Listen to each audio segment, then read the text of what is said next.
ನಮಸ್ಕಾರ ಸ್ನೇಹಿತರೆ, ಓಂ ಸಾಯಿರಾಮ್. ಶಿರಡಿವಾಸಾಯ ವಿದ್ಮಹೇ ಸಚಿದಾನಂದಾಯ ಧೀಮಹಿ ತನ್ನೋ ಸಾಯಿ ಪ್ರಚೋದಯಾತ್. ಸ್ನೇಹಿತರೆ, ಇವತ್ತಿನ ವಿಡಿಯೋ ವಿಶೇಷತೆ ಏನೆಂದರೆ ಸಾಯಿಬಾಬಾರವರು ಜೀವಿಸಿದ್ದಾಗಿನ ಅದ್ಭುತವಾದಂತಹ ಪವಾಡ ಸದೃಶ ಕಥೆಯೇ ಏನೆಂದು ತಿಳಿದುಕೊಳ್ಳೋಣ ಬನ್ನಿ ಸ್ನೇಹಿತರೆ.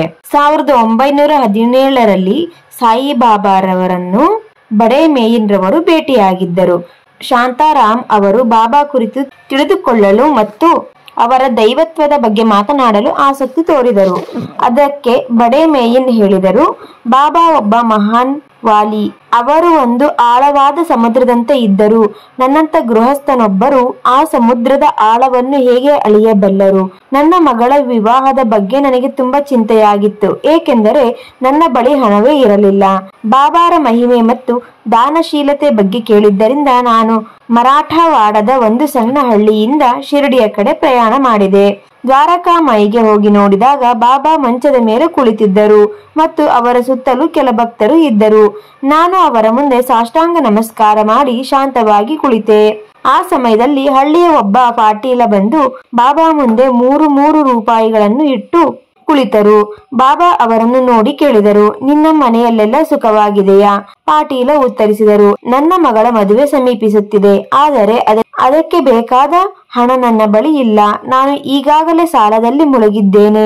ಮತ್ತೆ ಸಾಲ ಮಾಡಿ ಮದುವೆ ಮಾಡಿದರೆ ಅದನ್ನು ತೀರಿಸಲಾಗದು.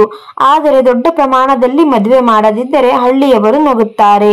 ನನಗೆ 3,000 ರೂಪಾಯಿ ಬೇಕು. ಬಾಬಾ ಶಾಂತವಾಗಿ ಹೇಳಿದರು, ಏಕೆ ಇಷ್ಟು ಚಿಂತಿಸುತ್ತೀಯ? ದೇವರ ಮೇಲೆ ನಂಬಿಕೆ ಇಡು. ನಿನ್ನ ಎಲ್ಲಾ ಭಾರ ಮತ್ತು ಚಿಂತೆಯನ್ನು ಪರಮಾತ್ಮನಿಗೆ ಒಪ್ಪಿಸು. ನಂತರ ಶಾಂತವಾಗಿ ಕುಳಿತುಕೊಳ್ಳು. ಅವನ ಇಚ್ಛೆಯಂತೆ ನಡೆಯಲಿ. ಅವನು ಬಯಸಿದರೆ ನಿನ್ನ ಕೆಲಸ ನಿಶ್ಚಯವಾಗಿ ಆಗುತ್ತದೆ, ಇಲ್ಲದಿದ್ದರೆ ಆಗುವುದಿಲ್ಲ. ಯಾವ ಸ್ಥಿತಿಯಲ್ಲಿದ್ದರೂ ಸಂತೃಪ್ತನಾಗಿರು. ಪಾಟೀಲ ಹೇಳಿದರು, ಬಾಬಾ, ನೀವು ಹೇಳುವುದು ನಿಜ, ಆದರೆ ನಾನು ಈ ಲೋಕದಲ್ಲಿ ಬದುಕುತ್ತಿರುವ ಗೃಹಸ್ಥನೂ ಹಳ್ಳಿಯ ಪಾಟೀಲನೂ ಆಗಿದ್ದೇನೆ. ನಾನು ಹೇಗೆ ಈ ಮಾತುಗಳನ್ನು ಅಂಗೀಕರಿಸಲಿ ಅಂತ ಕೇಳುತ್ತಾನೆ. ಅದಕ್ಕೆ ಬಾಬಾ ನಗುತ್ತಾ ಹೇಳಿದರು, ನೀನು ಚಿಂತಿಸಬೇಡ, ನಾನು ನಿನಗೆ ಹಣ ಕೊಡುತ್ತೇನೆ. ಹೋಗು, ಚಿಂತೆಯಿಂದ ಮುಕ್ತನಾಗು. ಈ ಮಾತುಗಳನ್ನು ಕೇಳಿ ಬಡೇ ಮೇಯಿನ್ ಅಚ್ಚರಿ ಪಟ್ಟರು. ಬಾಬಾ ಇಷ್ಟು ದೊಡ್ಡ ಮೊತ್ತವನ್ನು ಹೇಗೆ ಕೊಡಬಲ್ಲರು ಎಂದು ಅವರು ಯೋಚಿಸಿದರು. ಬಾಬಾ ಅವರ ಹರಿದು ಹೋದ ಕಫ್ನಿಯಲ್ಲಿ ತಲೆಗೆ ಬಿಳಿ ಬಟ್ಟೆ ಸುತ್ತಿಕೊಂಡು ಕುಳಿತಿದ್ದರು. ಅವರ ಬಳಿ ಪೆಟ್ಟಿಗೆ ಅಥವಾ ಹಣದ ಪೆಟ್ಟಿಗೆ ಇರಲಿಲ್ಲ. ಆಗ ಈ ಫಕೀರ 3,000 ರೂಪಾಯಿಗಳನ್ನು ಹೇಗೆ ಕೊಡಬಲ್ಲರು ಎಂದು ಅವರಿಗೆ ಅನುಮಾನ ಬಂತು. ಆ ಸಮಯದಲ್ಲೇ ಬಾಬಾ ತಮ್ಮ ಹರಿದ ಕಫ್ನಿಯ ಜೇಬಿನಲ್ಲಿ ಕೈ ಹಾಕಿ ಒಂದು ದೊಡ್ಡ ನೋಟುಗಳ ಗುಚ್ಛವನ್ನು ತೆಗೆದು ಪಾಟೀಲರಿಗೆ ಕೊಟ್ಟರು ಮತ್ತು ಹೇಳಿದರು, ಇದನ್ನೆಲ್ಲ ಇಲ್ಲೇ ಎಣಿಸು. ಪಾಟೀಲರು ಎಣಿಸಿದಾಗ ಅದು ನಿಖರವಾಗಿ 3,000 ರೂಪಾಯಿಗಳು ಆಗಿತ್ತು. ಬಾಬಾ ಹೇಳಿದರು, ಇದನ್ನು ತೆಗೆದುಕೊಂಡು ಹೋಗು ಮತ್ತು ನಿನ್ನ ಮಗಳ ಮದುವೆಗಾಗಿ ಸಿದ್ಧತೆ ಮಾಡು.